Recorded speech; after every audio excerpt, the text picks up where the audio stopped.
Boceng, review kedai komputer saya. Bagi saya satu sebab. Kenapa perlu review kedai komputer awak? Kedai saya banyak wet. Rugi kalau tak review tau.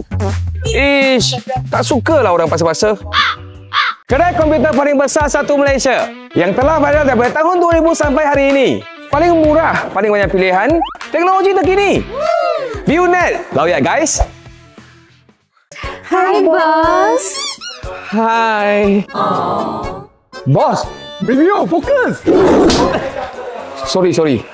So guys, untuk custom komputer dengan kombinasi grafik card Asus 5060, prosesor Ryzen 5, SSD dan RAM Fan Xiang, speed komputer laju sampai ke hati awak. Betul-betul?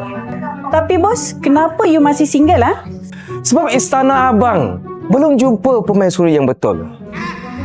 Oh ya ke? Macam nak apply ya? Dewi, hati-hati. Dia bukan. So guys, kalau mau cari monitor 27 inci, 180Hz, Full HD IPS panel, lagi jelas daripada takdir cinta saya. Bos, beli ini. Ini sesuai untuk awak. Oh ya ke? Kenapa Monitor ni kan panjang. You kan pendek. Kombinasi terbaik. Kan? Awak! James, sabar. Untuk abang kakak office, daripada biasa-biasa kepada luar biasa sehingga tahap profesional, semua pun ada guys.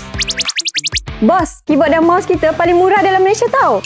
Oh, ya ke? Kalau macam tu, saya nak 4. Tangan baru sepasang. Banyak-banyak buat apa bos? Beli 4, cukup kuota terus, kan? Ish, tamatnya lagi ni. Yang penting, adil dan saksama. Okey bang, total hari ini semua 350 sahaja. 350 je? Murahnya? Biar betul bos. Mestilah betul. Special untuk awak sebab awak anak yang baik. Thank you. Bye-bye. So guys, like, follow, comment, share untuk review kedai seterusnya.